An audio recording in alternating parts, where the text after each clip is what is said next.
Hello everyone, this is Isha Agarwal, your friend, mentor and guide for the subject audit, and I'm here to make the subject easy for you with fun things and in less timings. तो जैसा कि आप सबको पता है CMA inter के जून 25 का exams are almost here and आपको हेल्प करने के लिए, आपकी तैयारी बेटर करने के लिए इंस्टीट्यूट ने रिलीज कर दिए हैं मॉडल टेस्ट पेपर। अब अगर आप मॉडल टेस्ट पेपर का ट्रेंड देखें तो जहां दिसंबर में 2 मॉडल टेस्ट पेपर्स आते हैं, जून के लिए इंस्टीट्यूट सिर्फ एक ही मॉडल टेस्ट पेपर रिलीज करता है। एंड आज की वीडियो में हम सॉल्व करने वाले हैं कॉर्पोरेट अकाउंटिंग एंड ऑडिटिंग के जो ऑडिटिंग के क्वेश्चंस पूछे गए हैं मॉडल टेस्ट पेपर में। ऑल्सो वीडियो को एंड तक देखना, बिकॉज ऐसा देखा गया है, ऐसा पाया गया है कि मॉडल टेस्ट पेपर के बहुत सारे क्वेश्चंस आपके एग्जामिनेशन में रिपीट होते हैं। So this video might be very helpful for you. आइए पेपर की ओर बढ़ते हैं। सबसे पहला आता है multiple choice questions as usual. अब मल्टीपल चॉइस क्वेश्चन की मैं खास बात बता दूं तो पेपर 10 जो कि है कॉर्पोरेट अकाउंटिंग एंड ऑडिटिंग, उसमें दोनों सब्जेक्ट से आपसे सवाल पूछे जाते हैं एंड मल्टीपल चॉइस क्वेश्चंस कुल मिला के आपसे 15 पूछे जाते हैं 2 मार्क करके। अब अगर आप इसमें देखेंगे तो इसमें आपको दिखेगा कि 15 क्वेश्चंस आते हैं उसमें जनरली 8 से 9 क्वेश्चंस ऑडिटिंग के रहते हैं, बाकी क्वेश्चंस कॉर्पोरेट अकाउंटिंग के रहते हैं। यानी मल्टीपल चॉइस क्वेश्चंस में ऑडिटिंग का लिवरेज थोड़ा हाई रहता है। So if you want to score good in the subject audit तो आपको मल्टीपल चॉइस क्वेश्चन जरूर करके जाना चाहिए एंड उसके लिए ऑलरेडी वीडियो अपलोडेड है चैनल पे, तो एक बार उसको एग्जाम से पहले जरूर देख के जाना। आइए सॉल्व करते हैं। सबसे पहला, each qualified chartered accountant not in full-time employment can be the auditor of at most dash companies। तो अगर आपने डिसक्वालिफिकेशंस पढ़ा होगा स्टैट्यूटरी ऑडिटर का, तो उसमें बताया है कि एक सीए इन प्रैक्टिस एक टाइम पे 20 कंपनी से ज्यादा की ऑडिट नहीं कर सकता। एक सीए इन प्रैक्टिस एक टाइम पे 20 कंपनी से ज्यादा की ऑडिट नहीं कर सकता। इसके 4 एक्सेप्शंस है, OPC, small dormant company and private company जिसका paid up share capital 100 crore से कम है। यानी इन 4 कंपनीज पे कोई भी कैपिंग, कोई भी लिमिट क्राइटेरिया नहीं है। इन 4 कंपनीज पे जितना ऑडिटर को ऑडिट करना है कर सकता है, बट उसके अलावा जितनी भी कंपनीज है उसमें मैक्सिमम कैपिंग 20 की ही है। यानी वो 20 से ज्यादा कंपनीज की at a point of time पे ऑडिट नहीं कर सकता। तो यहाँ पे the answer will be option C, 20। Next, which of the following is not a content of audit report. तो सिग्नेचर ऑफ ऑडिटर तो आता है, डेट ऑफ रिपोर्ट भी आता है, ऑडिटर्स एड्रेस और बेसिकली प्लेस ऑफ सिग्नेचर आता है, तो ये भी चीज आती है। अटैचमेंट ऑफ ऑडिट एविडेंसेस नहीं होता है ऑडिट रिपोर्ट में, so this is not a content of audit report and option C will be the correct answer. According to Central Cooperative Society Act, dash of the profit of cooperative society should be transferred to reserve fund before distribution of dividend or payment of bonus to its members। अब ये जो है ये एक बहुत popular MCQ है, हर 2 terms में या हर ऑल्टरनेट टर्म्स में इसको पूछा जाता है। तो इसका आंसर होगा 25%। साथ साथ में कोऑपरेटिव सोसाइटी की एक और परसेंटेज है जो आपको याद रखनी चाहिए। तो कोऑपरेटिव सोसाइटी में मैक्सिमम 10% ही चैरिटेबल पर्पसेस के लिए कंट्रीब्यूट हो सकता है, उससे ज्यादा नहीं। तो जब भी आप कोऑपरेटिव सोसाइटी पढ़े, इन 2 परसेंटेजेस को ध्यान रखिएगा। एक तो है 25% जो रिजर्व फंड में ट्रांसफर करना होता है, और एक है मैक्सिमम 10% जो कोऑपरेटिव सोसाइटी चैरिटेबल पर्पसेस के लिए दे सकती है। Next, which of the following is not a part of rural self-governance system in India? Yet again a very popular MCQ। Her alternate term में इससे भी सवाल आते हैं, या तो कभी urban से आते हैं या कभी rural से आते हैं। यहाँ पे आपको बताना है इनमें से क्या rural self-governance का पार्ट नहीं है। ग्राम पंचायत है, पंचायत समिति भी है, जिला परिषद भी है, ग्राम परिषद जो इन्होंने 2 नाम को मिला के बना दिया है, ऐसा कुछ रूरल सेल्फ गवर्नेंस सिस्टम में नहीं आता। So option B will be the correct answer. Next, SA 210 stands for audit planning, audit work papers, agreeing the terms of audit engagement और audit documentation। तो देखो ऑडिट प्लानिंग का तो जो है ऐसे है वो है SA 300। ऑडिट वर्किंग पेपर्स पे अलग से कोई ऐसे नहीं है, वो ऑडिट डॉक्यूमेंटेशन में ही कवर होता है, जिसका ऐसे है SA 230। Agreeing the terms of audit engagement का है SA 210 and option C will be the correct answer. अब यूजुअली ऐसा नोटिस किया जाता है कि एक मल्टीपल चॉइस क्वेश्चन जरूर पूछा जाता है आपके पेपर में related to a particular standard, यानी वो दे देते हैं नंबर एंड आपको नाम बताना होता है। तो अब बहुत सारे बच्चे ऐसे होते हैं जिनको नाम याद नहीं होते, जिनको नंबर के साथ पता नहीं होता कौन सा स्टैंडर्ड के बारे में बताया जा रहा है। सो देयर इज एन ऐसे memory trick uploaded on the YouTube channel, आप जाके एक बार उसको भी रेफर कर सकते हैं। ये जिन भी वीडियोस की मैं बात कर रही हूँ इन सबका लिंक मैं डिस्क्रिप्शन बॉक्स में दे दूंगी। Next, which of the following is not a content of audit report as per CARO. Inventory तो जी आता है, डिपॉजिट्स भी आते हैं, रीपेमेंट ऑफ लोन भी आता है, रिक्रूटमेंट ऑफ एम्प्लॉयज का कोई क्लॉज नहीं है कारो में, so option C will be the correct answer. The auditor shall submit an unmodified report when. तो जी ऑडिटर अनमॉडिफाइड रिपोर्ट कब सबमिट करता है? जब सब कुछ चंगा है, जब वो थम्स अप कहता है, जब वो कहता है फाइनेंशियल स्टेटमेंट्स रिलायबल है। The financial statements exhibit a true and fair view. जी ये मुझे सही लग रहा है। Financial statements are partially correct. अगर फाइनेंशियल स्टेटमेंट्स पार्शियली करेक्ट होंगे तो वो क्वालिफाइड ओपिनियन देगा, मॉडिफाइड ओपिनियन देगा, अनमॉडिफाइड नहीं, तो ये तो जी गलत है। नेक्स्ट इन्होंने रिपीट कर दिया है ऑप्शन, तो ये भी गलत है। Financial statements are unavailable. जब फाइनेंशियल स्टेटमेंट्स अवेलेबल नहीं होते तो ऑडिटर डिस्क्लेमर ऑफ ओपिनियन देता है, अनमॉडिफाइड ओपिनियन नहीं, तो ये भी गलत है। Option A will be the correct answer. Which of the following is not a part of temporary audit file? तो जी टेम्परेरी ऑडिट फाइल क्या होता है? So temporary audit file is basically current audit file, जिसमें सिर्फ उस particular year के audit के documents रखे जाते हैं। जब आप पूरे ऑडिट टर्म ऑफ 5 इयर्स के डॉक्यूमेंट्स किसी फाइल में रखते हो तो उसको हम कहते हैं परमानेंट फाइल। वेर एज जब आप उस सिर्फ पर्टिकुलर ईयर के ऑडिट के वर्किंग पेपर्स, उस ऑडिट के डॉक्यूमेंटेशन किसी फाइल में रखते हो तो उसको हम कहते हैं करंट ऑडिट फाइल। तो यहाँ पे आपसे पूछ रहा है इनमें से क्या करंट ऑडिट फाइल में नहीं जाता, यानी इनमें से क्या परमानेंट ऑडिट फाइल में जाता है। सबसे पहले correspondence relating to acceptance of annual reappointment. तो जी इनके नाम में ही एनुअल है, मतलब ये हर साल रिन्यू होता है, हर साल बनता है, तो ये जी जाता है करंट ऑडिट फाइल में। ऑडिट प्रोग्राम, ऑडिट प्रोग्राम ऐसा नहीं है ऑडिटर पहले साल ऑफ ऑडिट में बना देता है और वही 5 साल फॉलो करता है, क्योंकि हर ऑडिट में उसको कुछ नया पता चलता है, तो उसे हर ऑडिट में कुछ ना कुछ चेंजेस करने होते हैं, उसके हिसाब से ऑडिट प्रोग्राम बनाने होते हैं। So this also goes in current audit file. Extracts of minutes of board meetings. क्या सारी मीटिंग जो बोर्ड है वो फर्स्ट ईयर में कर लेगी?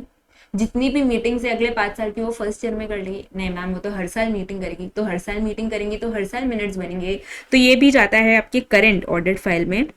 Legal and organisation structure of company, तो जी ये चेंज नहीं होता, मोस्टली परमानेंट नेचर का ही होता है और उसके चेंज में ना बहुत कुछ इन्वॉल्व होता है, तो ये जनरली रहता है आपके परमानेंट ऑडिट फाइल में। इसको हम मोआ एंड ओआ भी बोलते हैं, memorandum of association and article of association. So option D will be the correct answer. ये जो है ये परमानेंट ऑडिट फाइल में जाता है, करंट ऑडिट फाइल में नहीं।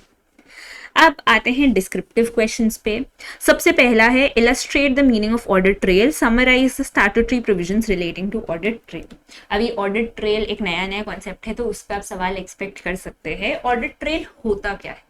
सो सबसे पहले समझो ट्रेल वर्ड का मतलब, ट्रेल मतलब छाप छोड़ना, ट्रेल मतलब छाप छोड़ना। तो जब अपने चलते हैं और अपने फुटप्रिंट्स के छाप छोड़ जाते हैं तो अपने उसको बोलते हैं you have left a trail of footprints. अभी हुआ क्या, गवर्नमेंट ने बोला कोविड के बाद यार डिजिटलाइजेशन बढ़ रहा है, सब कुछ डिजिटल हो गया है, पेमेंट डिजिटल हो गया है, सब कुछ अब डिजिटली चल रहा है, तो जो कंपनीज है वो भी अपना बुक्स ऑफ अकाउंट्स अब खाता पत्र में मेंटेन नहीं कर रही, सॉफ्टवेयर में मेंटेन कर रही है। मतलब मैम फाइनेंशियल स्टेटमेंट्स भी सॉफ्टवेयर से बन रहे हैं, मतलब अगर फाइनेंशियल स्टेटमेंट्स में गलती है तो वो भी आपको सॉफ्टवेयर में दिख रही है। तो गवर्नमेंट ने क्या किया ना, गवर्नमेंट ने कंपनी को बोला एक काम करो तुम ऑडिट ट्रेल इंप्लीमेंट कर दो। ऑडिट ट्रेल इंप्लीमेंट करते ही क्या करना होगा, कंपनी को ऑडिट या एडिट लॉक का बटन स्विच ऑन करना होगा। एंड जैसे कंपनी ऑडिट या एडिट लॉक का बटन स्विच ऑन कर देती है ना, कोई भी पर्सन कोई भी ट्रांजैक्शन पास करेगा, कोई भी एंट्री पास करेगा, तो उसका पूरा कच्चा चिट्ठा उस सॉफ्टवेयर में रिकॉर्ड हो जाएगा। मतलब सपोज मैंने एक एंट्री पास की, तो उस एंट्री से रिलेटेड क्या डॉक्यूमेंट है, एंट्री किसने पास की, कब पास की, उस एंट्री को रिव्यू किसने किया, उस एंट्री का नरेशन किसने पास किया, उस एंट्री से रिलेटिंग कोई एंट्री किसने पास की, उस एंट्री को चेंज किसी ने किया, उस एंट्री को डिलीट किसने किया, सब कुछ रिकॉर्ड हो जाता है सिस्टम में, सब कुछ रिकॉर्ड हो जाता है सिस्टम में। इससे क्या होगा, इससे पहले तो अकाउंटेबिलिटी बढ़ेगी, यानी हर एम्प्लॉय के मन में डर रहेगा कि भैया अब मैं गलती कर रहा हूँ तो सबको पता चलेगा। कंपनी के लिए इट विल बी बेनिफिशियल कि उसके लिए गलती ढूंढना बहुत आसान हो जाएगा। ऑडिटर के लिए इट विल बी बेनिफिशियल कि कल को फाइनेंशियल स्टेटमेंट्स में कुछ भी गलत निकलता है तो कंपनी नहीं बोल सकते हाँ हमने नहीं किया, ऐसे नहीं किया, वैसे नहीं किया। ही कैन इजीली ट्रेस किसने क्या गलती की। तो ये जो चीज है ये गवर्नमेंट ने इनिशिएट किया because of increasing digitalisation. And let me tell you ये बहुत अच्छी चीज है, इससे ट्रांजैक्शंस को ट्रेस डाउन करना, ट्रांजैक्शंस की गलतियां समझना बहुत आसान हो जाता है। तो यहीं पे आपसे पूछा है ऑडिट ट्रेल का मतलब और यही आपको लिखना है। साथ साथ में आपसे पूछा है statutory provisions relating to audit trail. तो every company from 1 April 22 is compulsorily required to implement audit trail. मतलब 1 अप्रैल 2022 से हर कंपनी के सॉफ्टवेयर में ऑडिट ट्रेल का बटन स्विच ऑन होना चाहिए। क्या मैम ऐसे कर सकते हैं क्या 6 महीने स्विच ऑन किया ना फाइनेंशियल ईयर एंड 6 महीने रहने दिया? नहीं, पूरा साल आपको ऑडिट ट्रेल ऑडिट लॉग का बटन स्विच ऑन करना है। इनफैक्ट ऑडिटर को कहा भी जाता है कि उसे कमेंट करना है अबाउट ऑडिट ट्रेल कि क्या कंपनी ने ऑडिट ट्रेल इंप्लीमेंट किया है, क्या वो पूरे साल स्विच ऑन था, क्या वो पूरे साल ऑपरेट कर रहा था, एंड अगर ड्यूरिंग द ईयर कहीं पे भी कभी भी टेम्परिंग हुई है तो उसके बारे में भी बताना पड़ता। तो यही लिखना है आपको आंसर में। सबसे पहले ऑडिट ट्रेल का मतलब defined as documents records relating to transactions that enables the auditor to trace the transactions from source to the summarized total in accounting reports। तो मैंने बोला ना फ्रॉम सोर्स टू एंड सब कुछ ट्रेस डाउन हो जाता है। Thus, it is possible to trace a particular invoice from daybook to the original file by reference to number and date of invoice, क्योंकि सब कुछ यहाँ पे कनेक्टेड रहता है। उस एंट्री से रिलेटेड जो भी होगा सब कुछ आपको एक ही जगह पे मिल जाएगा।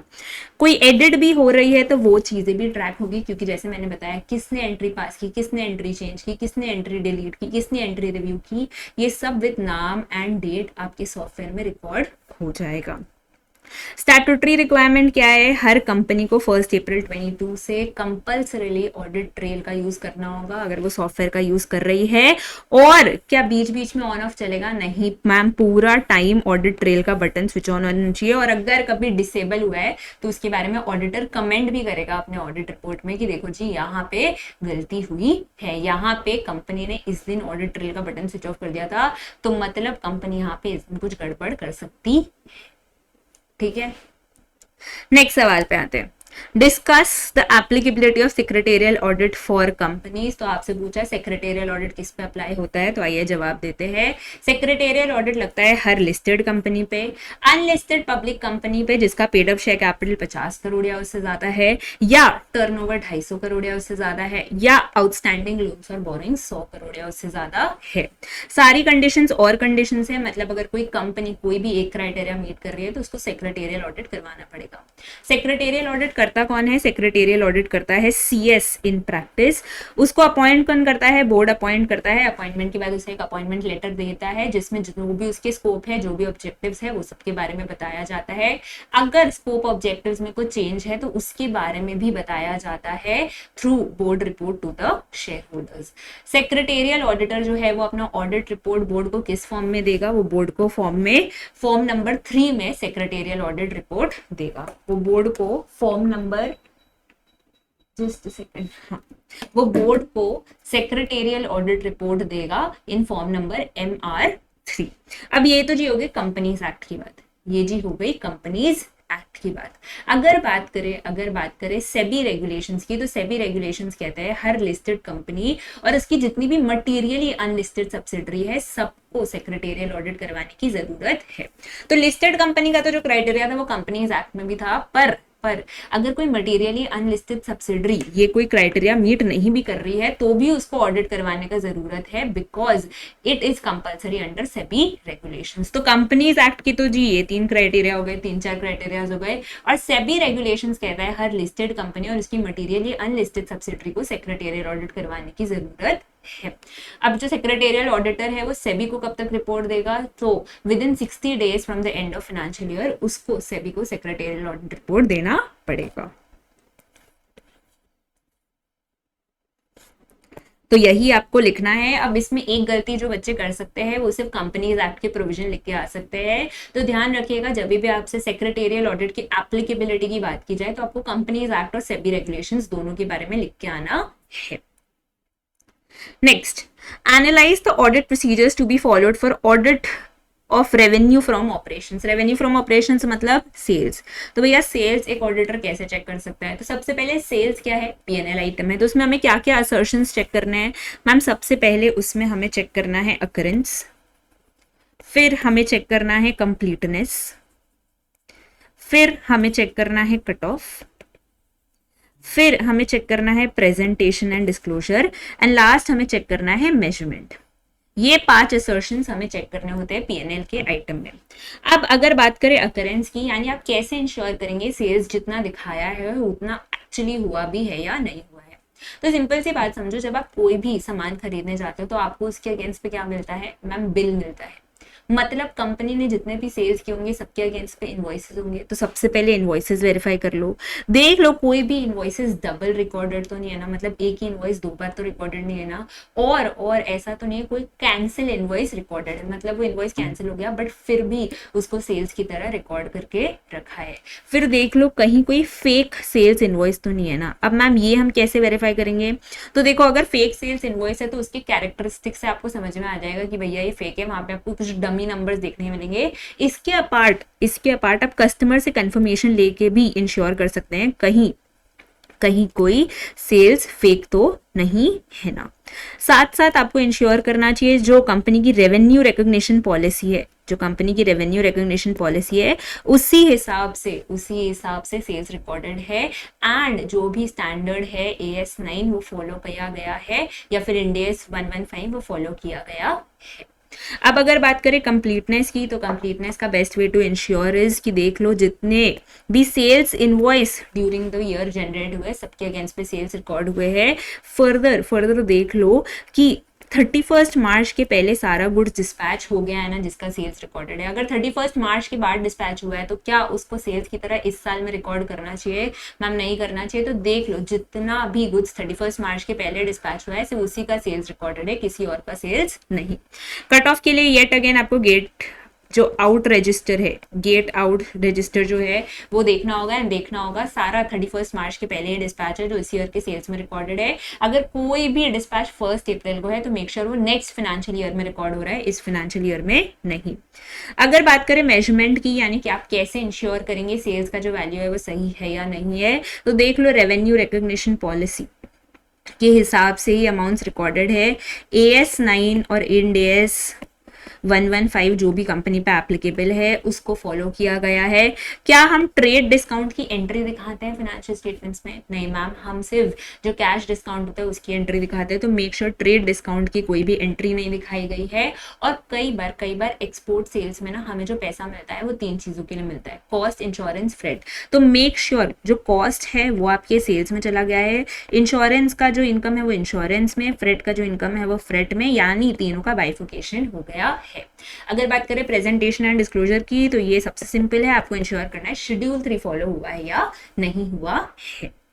एग्जाम में भी अगर audit of items of FS से कोई सवाल आता है तो आई रेकमेंड कि आप इसी हिसाब से सोचिए, पहले असर्शन सोचिए, उसके बाद सोचिए कि मुझे असर्शन वाइज क्या क्या चीजें चेक करनी होंगी, मुझे असर्शन वाइज मैं कैसे इंश्योर कर सकता हूँ कि एक्चुअली हुआ है या नहीं हुआ है। Trust me, it will be very easy for you to answer. तो सबसे पहले हमने बोला अकरेंस के लिए क्या करना है, इनवॉइस चेक कर लो, देख लो कि कोई भी इनवॉइस डबल रिकॉर्डेड नहीं है और कोई भी कैंसिल इनवॉइस रिकॉर्डेड नहीं है ना। फिर अकाउंटिंग एंट्रीज जो है उससे सैंपल में चेक कर लो, अगर कुछ कस्टमर्स से कंफर्मेशन लेना है तो वो ले लो, फेक सेल्स ट्रांजैक्शन है तो वो देख लो, एंड ये देख लो revenue as per revenue recognition policy ही रिकॉर्डेड है।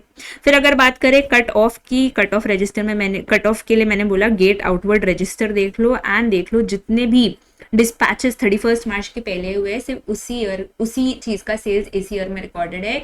जो डिस्पैचेस आफ्टर 31 मार्च हुए उनका सेल्स नेक्स्ट ईयर में रिकॉर्डेड है। कंप्लीटनेस के लिए येट अगेन इंश्योर कि जितने भी सेल्स इनवॉइस है सबके अगेंस्ट पे सेल्स की एंट्री हो गई है। साथ साथ इंश्योर कि जो अकाउंटिंग पीरियड है वो करेक्ट लिया गया है, मतलब 31 मार्च के पहले है तो इस फाइनेंशियल ईयर में, और 31 मार्च के बाद है तो नेक्स्ट फाइनेंशियल ईयर में। मेजरमेंट के लिए अकाउंटिंग स्टैंडर्ड्स और IND AS फॉलो करिए। ट्रेड डिस्काउंट की क्या एंट्री हो सकती है फाइनेंशियल स्टेटमेंट्स में? नहीं हो सकती है, तो ये चेक कर लीजिए। उसके बाद अगर सेल्स का टैक्स, इंश्योरेंस, चार्जेस ये सब का अलग अलग पैसा आया है तो मेक श्योर वो प्रॉपर्ली डिवाइडेड है एंड सबके अलग अलग अकाउंट में ही क्रेडिट किया गया है। लास्ट आता है प्रेजेंटेशन एंड डिस्क्लोजर। तो मेक श्योर कि जितने भी शेड्यूल 3 के प्रेजेंटेशन एंड डिस्क्लोजर है वो फॉलो किए गए हैं।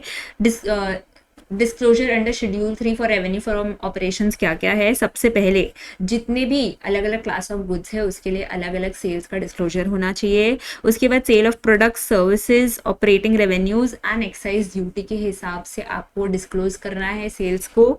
फिनेंस कंपनी है तो भैया इंटरेस्ट और अदर फाइनेंशियल सर्विसेज जहां अदर कंपनीज के लिए अदर इनकम में जाती है, इनका मेन रेवेन्यू फ्रॉम ऑपरेशन यही होता है। तो मेक श्योर फाइनेंस कंपनी है तो ये दोनों चीजें रेवेन्यू फ्रॉम ऑपरेशंस में आ रही है, इसके बारे में डिस्क्लोजर हो गया है। Discount other than trade discount, मतलब कैश डिस्काउंट के बारे में डिस्क्लोजर दे दो।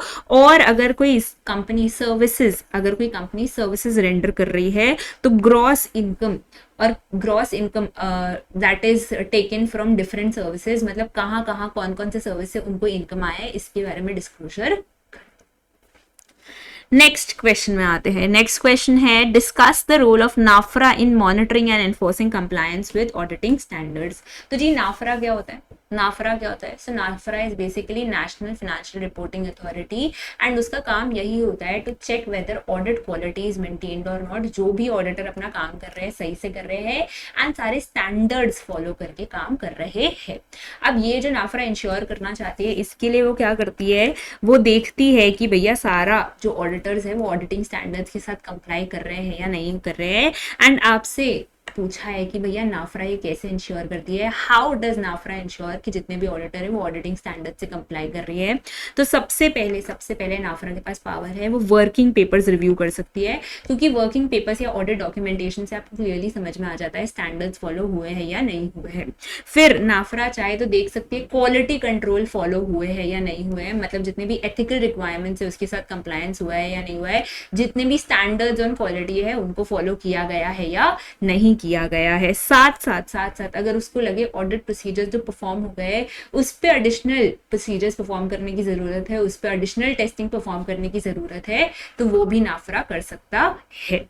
अगर उसको किसी ऑडिट में लगे भैया गड़बड़ है, यहाँ पे कुछ फॉलो नहीं हो रहा, यहाँ पे मुझे लग रहा है जो ऑडिटर है उसने क्वालिटी के साथ कॉम्प्रोमाइज किया है, तो वो ऑडिटर को कह सकता है तो मुझे एक रिपोर्ट दो that how did you ensure that quality control is maintained, जो ऑडिट का quality is not compromise and तुमने सारे स्टैंडर्ड्स फॉलो किए हैं। अगर नाफरा को एडिशनल इन्फॉर्मेशन की जरूरत पड़े तो वो भी ले सकती है।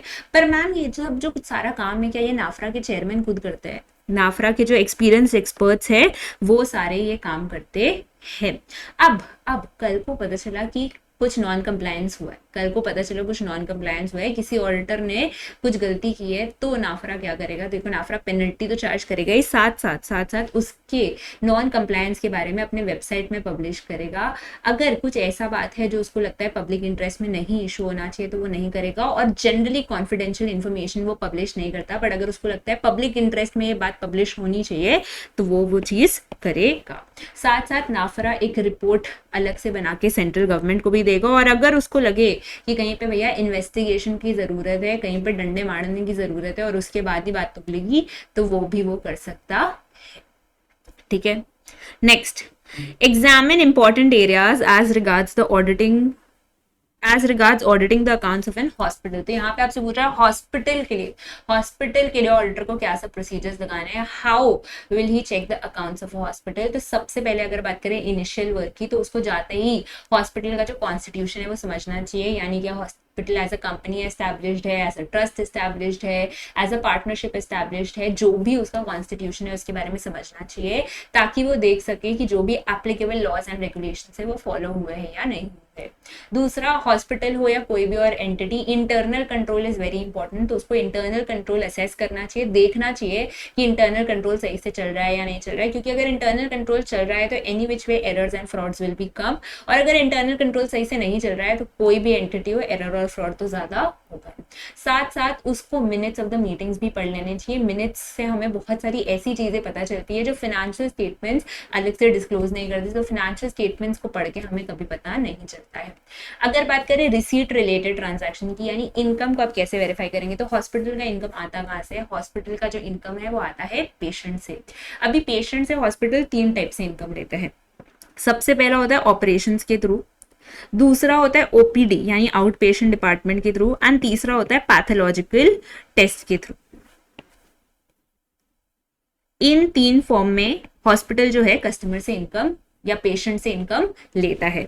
सबसे पहले अगर बात करें ऑपरेशंस की, तो जो भी पर्सन डिस्चार्ज होके जाता है उसको आफ्टर ऑपरेशन या पोस्ट डिस्चार्ज एक बिल दिया जाता है। बिल की 3 कॉपी होती है, एक हॉस्पिटल के पास, एक डॉक्टर के पास और एक जो है आपका पेशेंट उसके पास। तीनों में पेशेंट के सिग्नेचर, हॉस्पिटल के सिग्नेचर और डॉक्टर के सिग्नेचर होते हैं। तो मेक श्योर जितना भी इनकम अगेंस्ट ऑपरेशंस रिकॉर्डेड है सबके अगेंस्ट जो है हॉस्पिटल के पास प्रॉपर बिल्स हैं एंड उसमें सारा ऑथराइजेशन अप्रूवल है एंड सबका सिग्नेचर है। अगर बात करें ओपीडी और पैथोलॉजिकल टेस्ट की, तो उसको आप चेक कर सकते हैं थ्रू काउंटरफॉइल ऑफ रिसीट्स। ओपीडी यानी आउट पेशेंट डिपार्टमेंट, मतलब नॉर्मल जो जनरल चेकअप हम कराने जाते हैं डॉक्टर के, उसको कहते हैं ओपीडी। तो जब भी आप चेकअप के लिए नाम लिखवाते हो या चेकअप के लिए जो बिल है उसका पेमेंट करते हो, तो आप देखोगे उसके 2 कॉपीज होते हैं, एक वो खुद रख लेती है, एक वो आपको दे देती है। Similarly in the case of test, जब भी आप टेस्ट कराने जाते हो तो एक बिल की कॉपी आपके पास रहती है, एक उनके पास रहती है। देख लो कि जितना भी ओपीडी और पैथोलॉजिकल टेस्ट के अगेंस्ट पे इनकम रिकॉर्डेड है सबके लिए प्रॉपर काउंटरफॉइल ऑफ रिसीट्स है। इसके अलावा हॉस्पिटल के गेस्ट हाउस भी होते हैं, तो अगर हॉस्पिटल का कोई गेस्ट हाउस है जिससे इनकम हुआ है तो मेक श्योर उसके अगेंस्ट पे भी प्रॉपर इनवॉइसेस है। अगर आपको लग रहा है कि हॉस्पिटल कोई इनकम फेक कर रहा है तो आप उसको पेशेंट रजिस्टर से, वार्ड रजिस्टर से, या अगर कोई और मेंटेनेंस रजिस्टर है, हेल्थ रजिस्टर है, तो आप उससे वेरीफाई करके देख सकते हो कि वो पेशेंट एक्चुअली था या नहीं था। इसके अलावा हॉस्पिटल को कई बार डोनेशन मिलता है, तो बहुत सारे लोग ऐसे सोचते हैं कि भैया हम खुद से तो किसी का जान नहीं बचा सकते, काम करते हॉस्पिटल को डोनेट करते हैं एंड उसके through may be we contribute something to someone's life. तो हॉस्पिटल को कई बार बहुत सारे डोनेशन मिलते हैं और कई बार डोनेशन स्पेसिफिक पर्पस के लिए भी मिलते हैं। तो मेक श्योर अगर कोई स्पेसिफिक पर्पस डोनेशन है तो उसी पर्पस के लिए अप्लाई हो रहा है। अगर गवर्नमेंट हॉस्पिटल है तो उसको बहुत सारे ग्रांट्स मिलेंगे। तो ग्रांट्स आप कैसे चेक करोगे? Through sanction letters and through government orders. जितना भी एक्सेस इनकम है हॉस्पिटल के पास वो क्या करेगा? इन्वेस्ट करेगा। तो अगर रेंट आउट किया है उसने इंस्टीट्यूशनल प्रॉपर्टीज, तो रेंट एग्रीमेंट चेक कर लो। और इन्वेस्टमेंट्स किए हैं इन शेयर्स, डिबेंचर्स, ये सब, तो इंटरेस्ट और डिविडेंड मिला होगा हॉस्पिटल को, तो इंटरेस्ट और डिविडेंड को अगेंस्ट इन्वेस्टमेंट रजिस्टर वेरीफाई कर लो। ये तो जी बात हो गई इनकम की। अगर बात करें एक्सपेंसेस की, तो सबसे पहला आता है सैलरीज एंड वेजेस। तो सैलरीज एंड वेजेस में मेक श्योर कि जितनी भी सैलरी पेमेंट हुई है वो एज पर अटेंडेंस रजिस्टर हुई है। डॉक्टर का जो रेम्यूनरेशन होता है that is usually based on the number of operations और the number of visits by him. तो देख लो जितना भी इनकम, जितना भी सैलरी इनको दिखाया गया है, जितना भी पेमेंट हॉस्पिटल ने डॉक्टर को किया है, सबके अगेंस्ट पे there is proper entries by the doctor. यानी सपोज अगर हॉस्पिटल ने 50 ऑपरेशंस के लिए एक डॉक्टर को पेमेंट किया, हॉस्पिटल ने 50 ऑपरेशंस के लिए एक डॉक्टर को पेमेंट किया है, तो मेक श्योर इन 50 ऑपरेशंस के अगेंस्ट पे डॉक्टर की एंट्री है। इसके अलावा और जितने भी एक्सपेंसेस है हॉस्पिटल के, मेक श्योर सब के अगेंस्ट पे प्रॉपर वाउचर्स है। अगर कोई कैपिटल एक्सपेंडिचर है तो देख लो उसके अगेंस्ट पे प्रॉपर ऑथराइजेशन अप्रूवल है, प्रॉपर ऑथराइजेशन एंड अप्रूवल है। And purchase agreements, invoices, quotations अगर कुछ है तो वो भी आप चेक कर सकते हो। एसेट्स की बात की जाए तो इन्वेंट्री रजिस्टर देख लो, इन्वेंट्री का फिजिकल वेरिफिकेशन पॉसिबल है तो वो कर लो, physical verification of fixed assets possible है तो वो कर लो। साथ साथ देख लो सारे एसेट्स पे जो जो डेप्रिसिएबल है उस पर depreciation and amortisation charge off हुआ है। जितनी लाइबिलिटीज दिख रही है मेक श्योर वो एक्चुअली आउटस्टैंडिंग है एंड तभी हॉस्पिटल ने दिखाया है। एंड लास्टली देख लो क्या financial statements true and fair view दे रहा है या नहीं दे रहा है। तो सबसे पहले मैंने बोला इनिशियल वर्क में कॉन्स्टिट्यूशन के बारे में समझो, इंटरनल कंट्रोल असेस करो और मिनट बुक पढ़ो। उसके बाद अगर रिसीट रिलेटेड ट्रांजैक्शन यानी इनकम साइड की बात की जाए तो गवर्नमेंट हॉस्पिटल है तो ग्रांट मिले होंगे तो सैंक्शन लेटर और गवर्नमेंट ऑर्डर्स के अगेंस्ट पे चेक कर लो।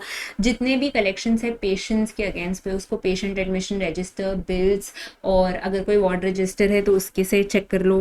पैथोलॉजिकल टेस्ट के लिए काउंटरफॉइल ऑफ रिसीट्स काफ़ी है।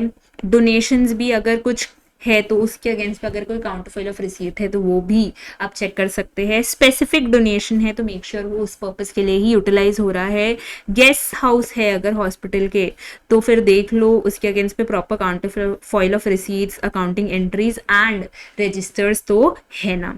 लास्टली जो भी एक्सेस इनकम होगा हॉस्पिटल को वो क्या करेगा, उसको इन्वेस्ट कर देगा। तो इंटरेस्ट और डिविडेंड इनकम वेरीफाई कर लो। अगर बात करें पेमेंट रिलेटेड ट्रांजैक्शन की तो जितने भी कैपिटल एक्सपेंडिचर है देख लो वो ऑथराइज्ड अप्रूव्ड है। सैलरी पेड टू स्टाफ है तो वो एज पर अटेंडेंस रजिस्टर है। Doctor remuneration list of visit and operation performed के बेसिस पे होती है, तो उन दोनों चीज़ों को वेरीफाई कर लो। कोई परचेज हुआ है पैथोलॉजिकल टेस्ट किट्स ये सब, तो उसके अगेंस्ट पे अगर कोई अग्रीमेंट है, कोई इन्वॉइसेस है, बैंक स्टेटमेंट है, ऑथराइजेशन अप्रूवल है, तो वो सब चीज़ें चेक कर लो। जितने भी ओवरहेड एक्सपेंसेस है इसके लिए बेस्ट चीजेस वाउचर्स चेक कर लो, बिल्स चेक कर लो, जो भी इसके अगेंस्ट पे अवेलेबल है। एसेट्स लाइबिलिटीज में मैंने बोला स्टॉक रजिस्टर वेरीफाई कर लो, फिजिकल वेरिफिकेशन पॉसिबल एसेट्स का तो वो कर लो। मेक श्योर जितने भी एसेट्स एलिजिबल फॉर डेप्रिसिएशन है उसमें डेप्रिसिएशन चार्ज ऑफ किया गया है, एंड लाइबिलिटीज के लिए वेरीफाई कर लो कि वो एक्चुअली आउटस्टैंडिंग तो है ना। लास्टली देख लो financial statements true and fair view दे रहे हैं। So this is all the procedures that an auditor needs to do in case of an hospital. Audit of different kinds of undertaking से generally एक question जरूर आता है, and मैं recommend करूंगी कि इसको आप थोड़ा logic wise पढ़े जब भी आप इस chapter को पढ़े, कि खुद से सोचिए कि अगर आप hospital के audit पे जाते हैं, आप cooperative societies के audit पे जाते हैं, आप school के audit पे जाते हो, क्या सब चीज़ें check करते हैं। मेरे हिसाब से उस तरीके से करने से chapter बहुत आसान हो जाता है, and question जो है वो बहुत scoring होता है अगर आपको प्रोसीजर्स याद होते हैं, क्योंकि कोई टेक्निकल वर्ड्स नहीं है, इजी वर्ड्स ही है, एंड जो इनका पैराग्राफ्स है वो भी बहुत इजी है। तो I recommend that audit of different kinds of undertaking is a must do chapter before your exam, and उसको थोड़ा लॉजिक वाइज पढ़िए, मुझे लगता है बहुत आसानी से आप कवर कर पाएंगे। अब आते हैं last question of this model test paper पे। तो क्वेश्चन है discuss the benefits and limitations of joint audit. तो जी जॉइंट ऑडिट होता क्या है, तो जब एक ऑडिट को एक से ज्यादा पर्सन परफॉर्म करते हैं उसको हम कहते हैं जॉइंट ऑडिट।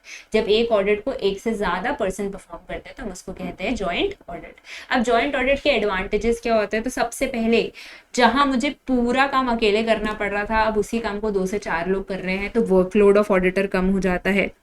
उसके बाद अब मैं अकेला पूरा काम करता या मैं पूरा अकेले काम करती, तो जहां 2 महीने लगने चाहिए वहां पे मुझे 4 या 5 महीने लग जाते, क्योंकि अकेला सब कुछ मुझे ही करना है। पर अब जब काम बढ़ गया है तो टाइमली कंप्लीशन ऑफ वर्क भी इंश्योर हो सकता है। कल को मुझे कोई दिक्कत होती तो हो सकता है मेरे पास इतनी एक्सपर्टीज नहीं होती या मेरे पास इतनी चीजें नहीं होती हेल्प मांगने के लिए, बट अब क्योंकि ज्यादा ऑडिटर्स है तो एक्सपर्टीज शेयरिंग हो सकती है, प्लस अगर कोई प्रॉब्लम है तो उसका सोल्यूशन जल्द से जल्द निकल सकता है। अब जब डिफरेंट काइंड्स ऑफ ऑडिटर साथ में काम करेंगे तो ऑब्वियसली हर ऑडिटर को कुछ ना कुछ नया पता चलेगा, हर ऑडिटर कुछ ना कुछ नया सिखाएगा, तो क्वालिटी ऑफ वर्क जो है वो भी बहुत अच्छी हो जाती है। हेल्दी कंपटीशन होता है, सबको लगता है हाँ मुझे काम बेटर करना है, तो इससे क्लाइंट का बहुत बेनिफिट होता है कि एक हेल्दी कंपटीशन में डेवलप होता है, जिससे क्वालिटी ऑफ वर्क बहुत बढ़ जाता है। And lastly benefit of extensive knowledge of auditors भी मिलता है इन जॉइंट ऑडिट। पर जितनी अच्छी चीजें हैं जॉइंट ऑडिट में उतने लिमिटेशंस भी है, एंड इसीलिए आप देखेंगे बहुत सारी कंपनीज जॉइंट ऑडिट के फेवर में होती नहीं है।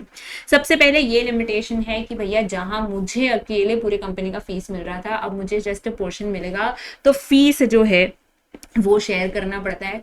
अब ऐसा नहीं कि सारे एरियाज डिवाइड होंगे, कुछ कॉमन एरियाज भी रहते हैं, कुछ कॉमन कंसर्न्स भी रहते हैं, तो वो सब जो चीजें हैं ना वो नेग्लेक्ट होने के चांसेस ज्यादा रहते हैं, बिकॉज सबको लगता है यार वो कर देगा, ये कर देगी, वो कर देगा, तो जो कॉमन वर्क एरियाज है वो जो है नेग्लेक्ट हो जाते हैं। उसके बाद हो सकता है कि अगर आप कोई लोकल फर्म को हायर करो एंड अगर आप कोई बिग 4 टाइप्स की फर्म हायर करो तो सुपीरियरिटी कॉम्प्लेक्स हो सकता है, जिसकी वजह से जो लोकल फर्म है वो अपना काम अच्छे से नहीं कर पाए, क्योंकि उसको लगेगा कि भैया सब बिग 4 की बात मानेंगे, मेरी बात कौन ही मानेगा। उसके बाद छोटी एंटिटीज के लिए joint audit is not feasible. छोटी एंटिटीज में एक ऑडिटर बहुत होता है, वो आराम से ऑडिट संभाल सकता है, तो छोटी एंटिटीज पे जो है जॉइंट ऑडिट अप्लाई नहीं करता। एंड लास्टली जो सबसे बड़ी प्रॉब्लम होती है वो होती है लैक ऑफ कोऑर्डिनेशन की। तो भैया ऑडिटर्स में coordination in case of joint audit बहुत कम होता है, क्योंकि सबको ऐसा लगता है भैया वो अपना काम करे, मैं अपना काम करूँगी, अपना काम करेगा, और जहाँ चीजें शेयर होनी चाहिए, जहाँ चीजें डिस्कस होनी चाहिए, शायद वहां पे भी चीजें डिस्कस नहीं होती, जिसकी वजह से ऑडिट जैसा होना चाहिए वैसा नहीं हो पाता है। So this is all the questions from the model test paper. I hope आपको अच्छा लगा ये video. If you like this video, do like, share, comment and subscribe to the channel. And इस महीने बहुत सारे CMA related content आएंगे channel पे, so keep following the channel for the same. Thank you.